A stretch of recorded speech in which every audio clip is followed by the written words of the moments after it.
confusion. I'm your host, Chuck Foolery. What was that rehearsed? Who knows? Anyways, let's get started with today's lovely episode of The Love Confusion and introduce our love queen for the day, Amy. Hello, Amy. Hi, Chuck. I'm a little nervous. Just a little? You ought to be a lot nervous. Look at all those people. Oh, just kidding, Amy. Just kidding. Now, tell us a little about yourself. Where do you go to school? I'm a junior at Arkansas High School. Go Razorbacks! Alright, Amy, you've obviously got lots of school spirit, but we're here today to see if we can solve a mystery in your life. Is it about the cafeteria food? Do me a favor, Amy, leave your jokes to me. What do you say? But no, we're going to see if we can solve the mystery of who loves Amy the most. So, you see, Amy, there are several contestants on the other side of the screen. All of them claim that they love you, but we're going to see if we can find out who really loves you and has your best interest at heart. Sounds good. Oh, I certainly hope so. Otherwise, we're going to have some disappointed sponsors. Anyways, we're going to introduce the contestants now, so you may disappear to the soundproof booth. See you later. Contestants number 1 are Amy's mom and dad. Let's hear it for them! Thanks for letting us share a spot, Chuck. We really are a team when Amy is concerned. That's right, she's our daughter and we love her. Oh, I know you do. Chuck, there's one thing. Do you think we could have another stool? It's a little hard to share one. Sorry, folks. Love wouldn't show. Good luck to you, though. We know you love your daughter. Contestant number 2 is Amy's friend from school. Please give a warm welcome to Celia! Oh my gosh, I am so not believing that I'm actually on television. This is so exciting. How do I look? Does my hair look bouncy? Do my teeth look white? Is my forehead shining? Well, still, Celia, let me use your forehead as a mirror to check my own hair. Chuck, you get out of here. You are so bad. Hi, everybody from Arkansas High School. I love you all. Do you love me? Chuck, really? You never say. Celia, you are just as good as you are inside. Aw, that is so sweet of you to say. Hey, wait. Moving right along, please give a warm welcome to Amy's friend since kindergarten, Sandra! Hi, everybody. Hello, Sandra, and how are you? Oh, I'm fine. I just hope Amy has a good time today. Say, are there prizes? Do we, win anything if she picks us? Celia, would you do something for me? Press your lips together, make sure your lipstick is even. Perfect. Now, you and Amy have been friends since kindergarten, correct? That's right. A mean boy was picking on her at the playground, and I want to punch him in the nose. We've been best friends ever since. Ooh, sounds like everybody loves kung fu fighting. Yeah, I guess. Well, good luck to you today. Let's hope she picks you as one loves her the most. I do love her. She is my best friend. Our next contestant is a young man. He's a total babe, and I'm not kidding. Oh, I stand corrected. This babe sits behind him in biology class. Please give a warm welcome to Hunt! So, Hunt, I know you sit behind him in biology class, but is there any chemistry between you two? What? Forget it, kid. Just making a joke. Some days are harder than others. So, Hunt, do you like to? Like to what? To hunt. Get it? That's your name. So I was wondering... What? Never mind. Good luck in today's game. What? Last but not least, please give a warm welcome to Amy's favorite aunt, Crazy Aunt Candy! Hello, Chuck. It's certainly a pleasure to be on television with such a handsome and charming host.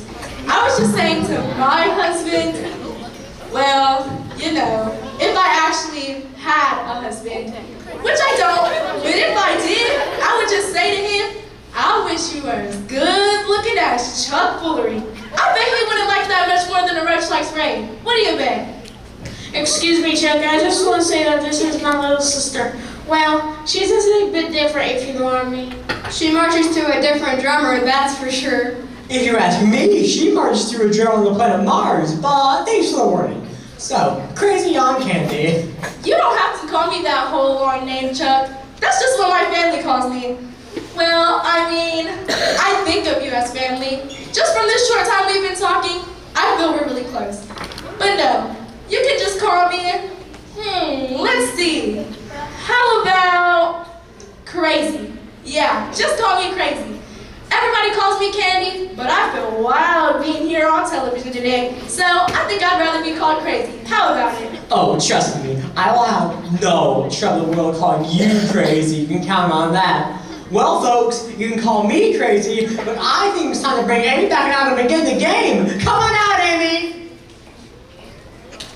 So, Amy, I see that you have your questions ready. Yes, they're all written out on these note cards. Perfect. Now, you'll answer your questions to the people on the other side of this voice altering screen. Yes. I understand. Yes, Amy, since you can probably recognize the voice of the contestants, we'll be able to screen them or alter their voices slightly so you recognize them. Okay. Never heard of that before. This is an extremely cutting-edge show, Amy, which is the exact reasons why we can't afford 1,000,000 extra stools. Now, ready to get started? Perfect. Ask your first question now. Alright, contestant number 1. Yes, dear, we're right here. For English class, I have to write a report about a country I've never been to before, and it's due in 2 weeks. What do I do now? May I? Take it away.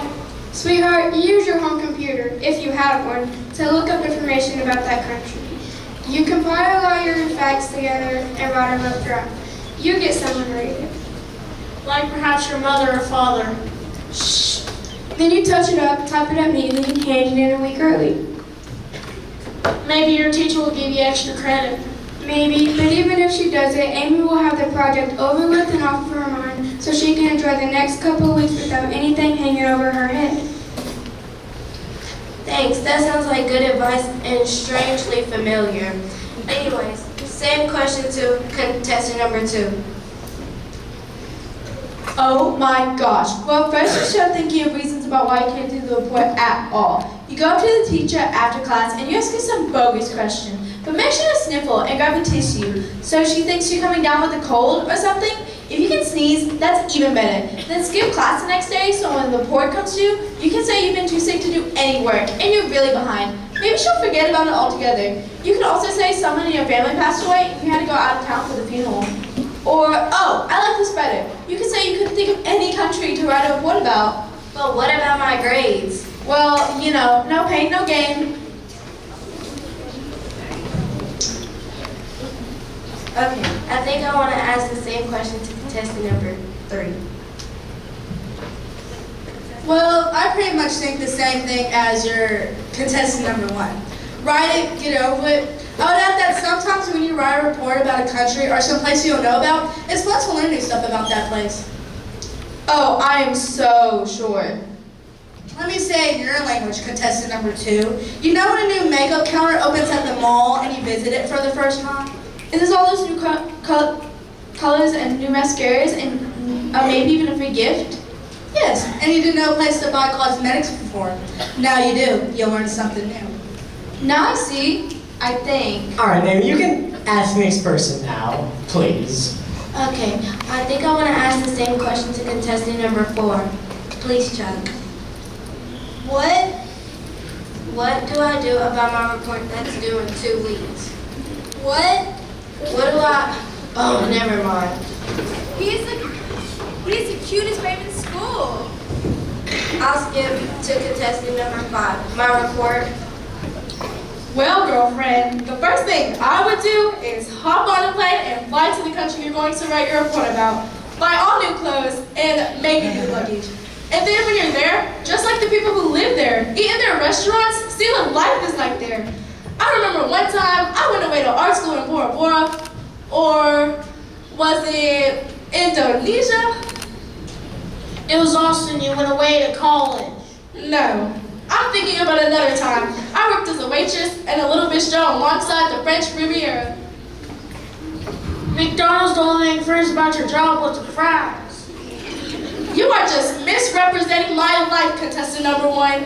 I lived the life of an artist and drew sketches of people riding by on their camels and rickshaws. And then I came home and wrote a report about it for school. That's what I think you should do. Thanks, contestant number 5. Okay, here's my next question. I'm at a party and some kids bring out some brew.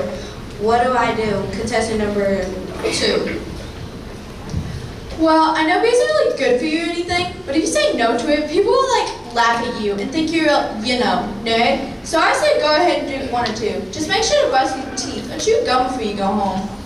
Oh, hold on. I disagree. I knew you would say something like that's contestant number 2. If you go along with everything everybody suggests, you're just not your own person at all. You're just one of the sheep beer who along with the rest of the pack. Or whatever sheep travel in. You just said beer isn't good for you. Well, I know it can make you fat, for one thing. Oh my gosh. Exactly, it can make you fat. So if you knew that, why would you just say no thank you? If those people are gonna think you're a nerd or whatever, you don't need them anyway. They're just drunk sheep. Interesting answers, number 2 and 3. Was that 3? Yes, I'm number 3. Boy, are you right about her. She's really number 2. Hey, was I just insulted? What do you think, contestant number 1? What, do I have beer? Well, my partner here is feeling a little ill, so I'll answer. There is nothing good that can come out of drinking alcohol. You may feel good for a few minutes, but then when you started, you act stupid, you fall around and put yourself in danger. If you try to drive a car, or if you ever get in a car with anyone having been drinking, I'll ground you for the rest of your life. I mean, that is, you can really be hurt. There's just no reason to start. Oh, and you'll have bad breath. Ew, contestant number 4. What about beer? Beer? Alright. See, do you want to be like that loser? Loser? He's like the coolest babe in school. What? And what do you say about me having brew, contestant number 5? I would advise you to ask for a fine bottle of wine instead. Maybe a little Merlot. Light yet frisky. And plus, you look so graceful holding a wine glass. Why, once when I was in Paris for a fashion show. Stop giving bad advice, contestant number 5. You don't drink wine. You're allergic to it. It makes you break out in hives. That is just not true. It gives me a blush, like a rose. I give up. Alright, Amy, so it's time to pick. Who do you think loves you the most? Chuck, it's hard to decide. Could each one of the contestants give me another comment? Yes, but they should all be brief. We're almost out of time. Contestant number 1. Closing remarks, please. Well, even though my partner and I may seem like we have a lot of rules or pester Amy to live up to our obligations, It's just that we really love her, and we would never have another happy day if anything happened to her. And well, we're going to nag and scold until she's all grown up and safe. and the kind of woman we know she can be. Thanks. That sounds like a good answer, contestant number 2. What? What? I wasn't paying attention for a minute. Why do you like me, number 2? Well, the real truth is, I love everybody. Well, I mean, everybody that can vote for me when I'm running for stuff in school, like homecoming queen or junior class favorite. I have my just all picked out for homecoming queen. It's brown, like my eyes. No, I'm just kidding. Anyways, sure, like Amy, and I really love being on television. Hi, everybody in Arkansas. I love you all. If I could just interrupt this paid political announcement, Amy is someone who just makes you love her. She's nice. She cares about helping other people. She doesn't collect our friends so she can put it in a trophy case. I have cared about her since, well, for a long time. For one reason, she's lovable. I had fun today, Chuck. Thanks for letting me come on the show. Thank you, number 3. Excuse me, Chuck. Can I take my turn? I don't want to wait. I just want to say, I think Amy should live her life to the fullest. No matter what she has to spend or what damage she does to herself, life is like a roller coaster ride. And I want her to be as just like me as possibly can be. There, that's how much I love that young lady. And thank you, contestant number 5. Number 4, final remarks for Amy. What? Number 4. What's your final answer? Do you love me or not?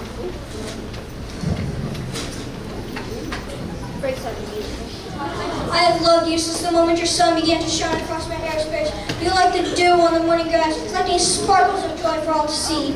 There are no words to describe my love for you, except I feel like endless, overpowering, all-encompassing and eternal. You are the sun, you are the moon, you're the stars that haven't gone supernova yet. I need sunglasses even to look at your radiance. That was surprising coming from you of all people than before. Is that your own composition? Oh no, man, that's from the new CD by Pierce Naples. The real truth is, I just like girls. I didn't know we never more. What? Alright, Amy, now we are really and truly out of time. So, who do you pick as one who loves you the most? Well, it's really hard, Chuck. Believe it or not, I think everyone of the contestants does care about me in some way. But let me roll them out one by one. First, the contestant who only loves me because I'm a girl and therefore someone who might worship him. I did not pick contestant number 4. Hey, don't you sit in front of me in biology class? Thank you for playing, Hans, and bye-bye! Who do you got next, Amy? Well, there is this one contestant who seems to love me only because of what I can do for her.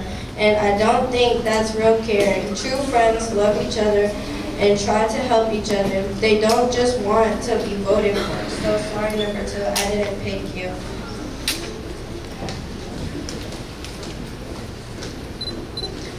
Hi, me. Can you believe it's me, Celia? I bet you're surprised. Anyways, it's okay you didn't pick me. At least I got to be on television, and now I'll probably get to do commercials or something. See? Look how good I'll be.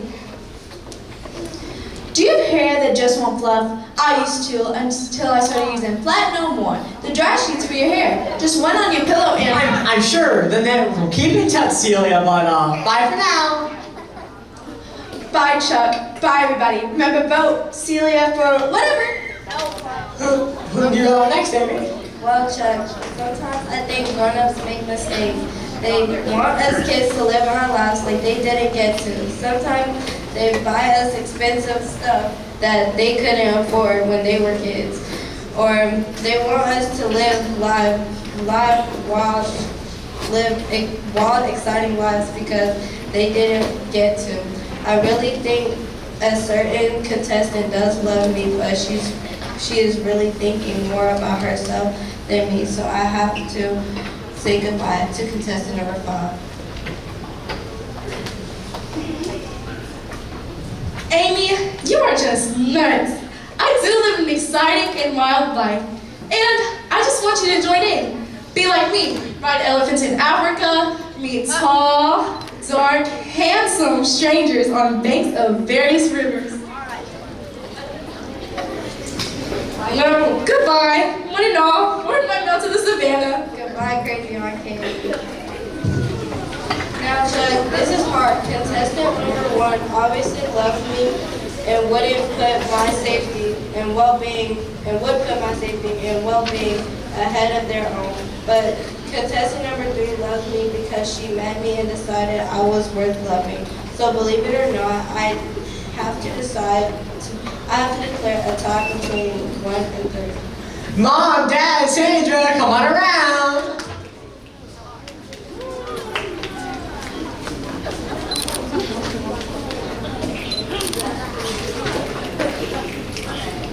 You know how much we love you, sweetie. You are my heart.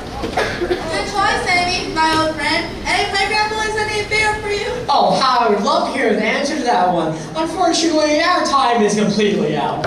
Until next time, folks, we all wish you happiness, good fortune, luck, but most importantly, love!